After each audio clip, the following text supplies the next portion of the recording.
Hello dear students, अब हम लोग सॉल्व करेंगे एक्सरसाइज 1.3। पर एक्सरसाइज 1.3 सॉल्व करने से पहले हमें कुछ बेसिक चीजें पढ़नी होगी, जिसमें हमको देखना है quantifiers and quantified statements.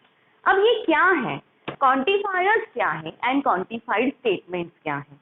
Quantified statements पता करने से पहले हमें ये जानना होगा कि what is mean by quantifier. तो देखिए यहाँ पे मैंने एक डेफिनेशन राइट की है, quantifiers are symbols used to denote a group of words or a phrases। It means हम लोग ये तो समझ गए कि quantifiers क्या है, सिंबल्स होंगे, राइट। जैसे कि देखिए हम लोग जानते हैं ना, सिमिलरिटी का सिंबल है, जैसे कि सिमिलरिटी अगर आपको राइट करनी है तो आप ये राइट करते हो, कॉन्ग्रुएंसी दिखानी है तो आप ये राइट करते हो, पैरेलल दिखाना है तो आप इस तरीके से राइट करते हो, राइट। तो ये सिंबल्स हो गए। तो वैसे ही क्वांटिफायर्स के भी सिंबल्स होते हैं, और वो सिंबल्स हम लोग किसी वर्ड को या ग्रुप ऑफ फ्रेज को एक्सप्रेस करते हैं। अब आप सोचोगे मैडम ये ऐसे कैसे हो गया, कैसे करते हैं एक्सप्रेस, तो उसके लिए हमें पढ़ना होगा टाइप्स ऑफ क्वांटिफायर्स। तो देखिए यहाँ पे देखते हैं टाइप्स ऑफ क्वांटिफायर्स।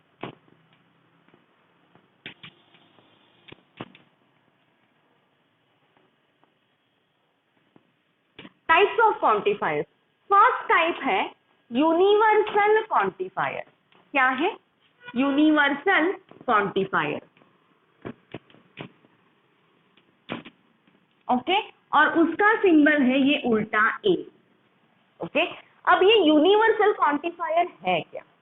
तो देखिए यूनिवर्सल क्वांटिफायर और इसका मतलब, देखिए इस साइन का मतलब है फॉर ऑल वैल्यूज, ओके। इस साइन का मतलब क्या है? For all values. अगर देखिए जैसे कि अगर आपके पास एक सेट दिया है ए, ओके, जिसमें दिया है 2, 4, 6 एंड 8, ओके। तो अगर आपको ये बताना है कि 2, 4, 6 एंड 8 है, तो ये सारे क्या है? इवन नंबर्स है, राइट। तो यहाँ पे हम लोग राइट करेंगे for all values of x is belongs to a। देखिए ये क्या है? यूनिवर्सल क्वांटिफायर आ गया ना, x is belongs to a, x is even number, okay. For all values x is belongs to a, x is a even number. तो देखिए मतलब a set में फॉर ऑल वैल्यूज, इसका नाम ही बताता है ऑल वैल्यूज, a सेट की ऑल वैल्यूज इवन नंबर है। तो ये इवन नंबर है, तो ये इस स्टेटमेंट की ट्रूथ वैल्यू क्या हो जाएगी? ट्रू हो जाएगी। पर अगर a is equal to 2, 4, 6, 8 and 9 होगा, तो यहाँ पे 9 जो है वो तो ऑड नंबर है, राइट। तो देखिए यूनिवर्सल क्वांटिफायर, तो यहाँ पे ये स्टेटमेंट की ट्रूथ वैल्यू ट्रू होगी क्या? अब आप लोग बोलोगे मैडम जाने दो ना, 9 ही तो है। पर नहीं ना, एक ही तो है और नंबर, तो क्या प्रॉब्लम है? तो देखिए तो ये क्या है? All values. यूनिवर्सल क्वांटिफायर का मतलब ही है कि जो बोला है वो सारे के सारे इस कंडीशन में आने चाहिए। तो ऑल वैल्यूज, तो यहाँ पे एक की सारी वैल्यूज, इसके ऑल वैल्यूज इवन नहीं है, तो इसीलिए ये क्या हो जाएगा? फिर फॉल्स हो जाएगा, ओके। तो यूनिवर्सल क्वांटिफायर का मतलब क्या है कि ऑल वैल्यूज, जो भी सेट दिया गया है और जो भी कंडीशन दी गई है, तो सारे वैल्यूज को वो कंडीशन सेटिस्फाई करनी पड़ेगी, ओके। अब दूसरा क्वांटिफायर क्या है? वो है एग्जिस्टेंशियल क्वांटिफायर, ओके। देखिए अब यहाँ पे मैं राइट करती हूँ सेकेंड क्वांटिफायर, एग्जिस्टेंशियल क्वांटिफायर। तो एग्जिस्टेंशियल क्वांटिफायर क्या है? तो देखिए जैसे कि यूनिवर्सल क्वांटिफायर का ये साइन है उल्टा ए, वैसे ही एग्जिस्टेंशियल क्वांटिफायर का ये साइन है उल्टा ई, ओके। तो इसका मतलब क्या है? इस साइन का मतलब है there exist, okay, there exist.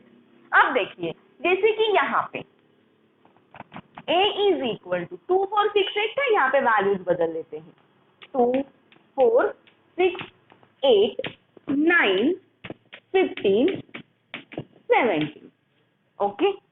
तो अब अब देखिए अगर आपको यहाँ पे इसको ये राइट करना है कि a की कुछ वैल्यूज 3 से डिविजिबल है, तो यहाँ पे राइट करेंगे there exists axis belongs to A such that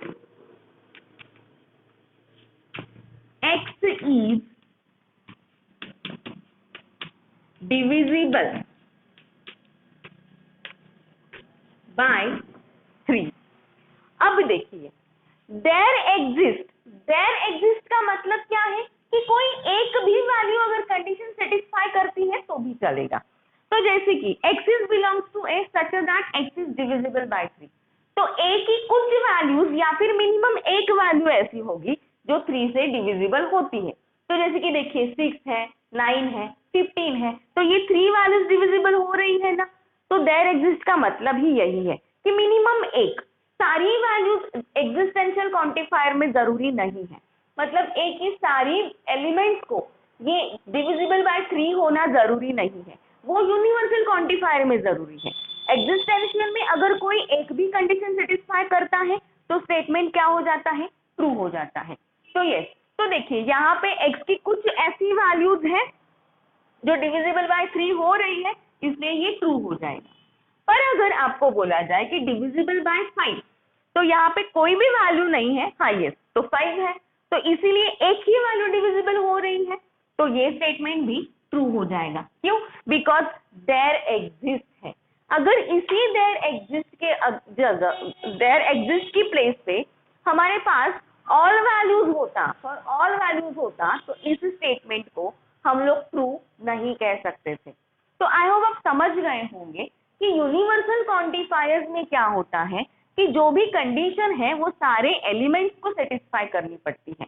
and existential quantifier में अगर कोई एक एलिमेंट भी कंडीशन सेटिस्फाई करता है तो भी स्टेटमेंट ट्रू हो जाता है। ओके, अब देखिए ये तो हो गए क्वांटिफायर। तो क्वांटिफाइड स्टेटमेंट्स क्या है? सिंपल है ना, ऐसे स्टेटमेंट जिनमें क्वांटिफायर्स यूज किए गए हैं वो क्वांटिफाइड स्टेटमेंट हो गए। जैसे कि देखिए यहाँ पे क्वांटिफायर है, इस स्टेटमेंट में यूज किया गया है, तो ये क्वांटिफाइड स्टेटमेंट हो गया। इसमें भी क्वांटिफायर यूज किया गया है, तो ये भी क्वांटिफाइड स्टेटमेंट हो गया। ओके, या फिर ऐसे कुछ स्टेटमेंट जिनमें ऑल या फिर देयर एग्जिस्ट यूज किया है, तो उनको भी हम लोग क्वांटिफाइड स्टेटमेंट बोल सकते हैं। पर अब देखिए ये तो स्टेटमेंट हो गए, पर अगर आपको बोला जाए कि इन क्वांटिफाइड स्टेटमेंट का नेगेशन करो, ओके, तो देखिए अगर आपको कहा जाए नेगेशन ऑफ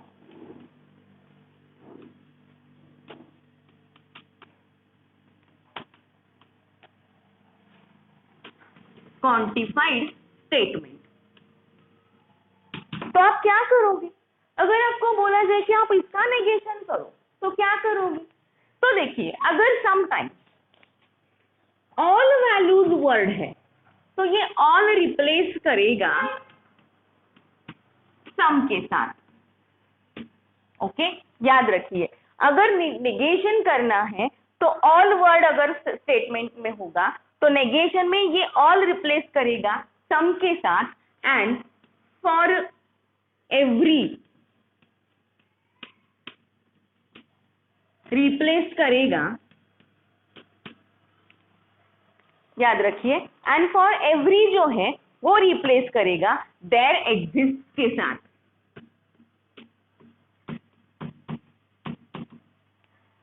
एंड अगर यूनिवर्सल क्वांटिफायर है तो वो रिप्लेस करेगा एग्जिस्टेंशियल क्वांटिफायर के साथ, एंड वाइसे वर्सा,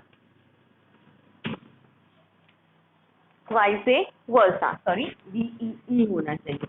मतलब क्या? देखिए अगर आपको कोई स्टेटमेंट ऑल से दिया गया है तो वो क्वांटिफाइड स्टेटमेंट हो गया, आपको उसे नेगेशन करना है तो ऑल हो जाएगा सम के साथ रिप्लेस। पर अगर किसी स्टेटमेंट में सम दिया गया है तो सम रिप्लेस हो जाएगा ऑल के साथ।